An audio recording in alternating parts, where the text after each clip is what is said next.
preachers make fun of Peter. Maybe you've heard that too. And they said, Peter had stupid faith. He was dumb. No. I think Peter was cool. I think he was terrific. He looked at Jesus and said, I want to do something. Now, when he got out on the water, he was doing great. He was looking at him. He was walking. He had eye contact. Mm-hmm. And then all of a sudden, he got distracted. Come on. And he began to look at the scary stuff instead of Jesus. Don't we do that sometimes? Yes, we do. Don't we get distracted and look at the symptoms? Yes. Look at the TV. Look at the news. Look all around us at the problems and lose heart. But Peter began to look at the waves, and they were big, and the wind, and so he got scared. And normally, when you sink in water, how does that work? Just right, you just go right down, right? Yep. Now Peter started going down slow. It's nothing's funny. So, have you ever heard that song, Going Down Slow? He was going down slow. He was just going down, and they looked at Jesus. So what happened? What's the end of the story? Jesus let him drown. Well, you don't know, so I'm going to tell you that. No, he would never do that. No. Jesus was right there in an instant. I don't know how much distance he had to cover, but it was quick. And he put his hand out and caught him. Yep. And then he lifted him up, and they walked together hand in hand. That's what Jesus will do if you make any effort with your faith. Any effort. He will love you. He'll take you by the hand. He'll walk you. He'll treat you like a kid. Yes. Until you're grown. Yes. Because that's his nature. Amen. He's loving. He's not trying to send you to hell. He loves you. Amen. He wants to help you. Yes. He sacrificed his life. He bled and died. Not because he wants to send you to hell. Why would he go to all that trouble just to condemn you? That's right. He said the Father didn't send the Son to condemn the world, but that the world through me might be saved. Yes. And I love that. Faith with actions produces miracles. There's a wonderful story in the Bible about a famous Syrian general. And he was actually the enemy of Israel. Syria was at war with Israel, and Syria was winning. It was a much bigger country. It was much more materialistic. It was militaristic. That's what I should have said. And Israel at that time was kind of, they were turning their backs on the Lord a little bit. And so that opened them up to some problems. And so Syria was attacking and winning. And in one of their attacks, they killed a bunch of people, and they took hostages, and they took a little girl. Can you picture this? Mm-hmm. And that little girl ended up a slave inside the house of that Syrian general. A slave for his wife. Now Naaman, that's the name of the general. Mm-hmm. He was a great conqueror. Maybe he was like a Napoleon. I don't know. Maybe he was a great strategist. Everybody knew him. He was famous. He was rich. He was number one in the king. The king loved him. He was a Syrian king. And so Naaman had leprosy.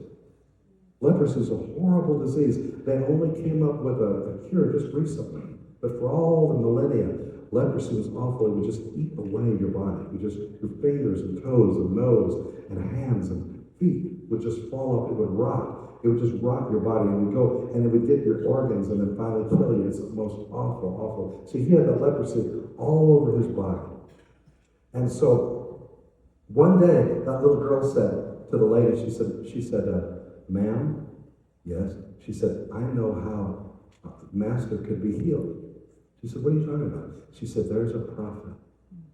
There's a prophet in Israel. His name is Elisha. And if Naaman could get there, he'd get healed.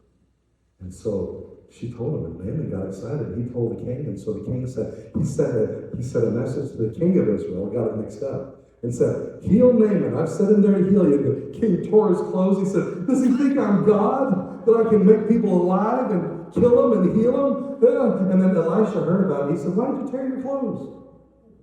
Literally, he said that. Why did you tear your clothes? They were nice. Send them to me. And so Naaman went to Elisha's house with his chariots and his servants and with all kinds of treasure. He had gold, he had silver, he had jewels, he had raiment, he had beautiful silks. And I don't know what they made clothes. It was beautiful, expensive stuff. And he went to the prophet's house, and he got out of his chariot, and he knocked on the door. And nobody answered. Finally, somebody opened. It wasn't the prophet, it was Gehazi, the prophet's servant.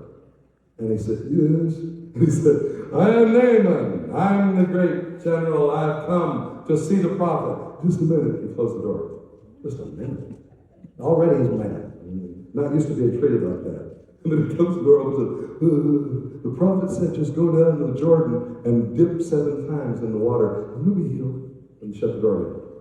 Now he's mad. He's real mad. He said, I came here. He said, I expected the prophet to come and strike the place and call on the name of his God. It sounds like a Pentecostal healing meeting.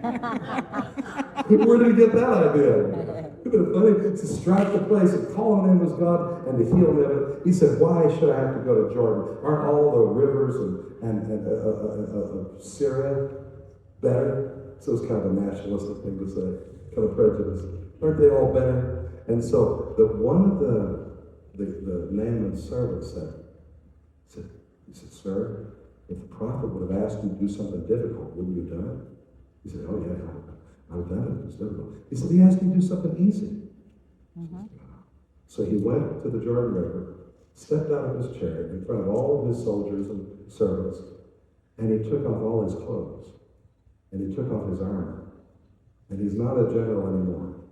He's not a rich man anymore. He's just a fellow. He's just a guy with problems.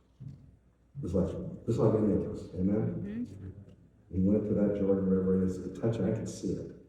And he did it. Not once. The prophet said 7 times. He did once, nothing. 2, nothing.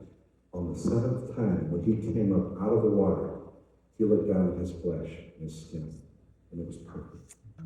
Jesus. Faith with actions produces results. Yes. Amen. Every person that Jesus healed individually, he demanded them to do something to show them that they had faith. Yes. He said to the man with the withered hand, he said, stand out here in the midst of us. He said, stretch forth your hand. And he stretched it forth, and that withered hand became as whole as the other one. Hallelujah. Amen. He said to the man that was sick of the palsy, he said, rise up, take up your bed, and walk. And he got up, took up his bed, and walked. He said to blind Bartimaeus, he said, receive your sight. Yes. And immediately he received his sight. Amen. But Bartimaeus was there. He threw off his cloak of blindness.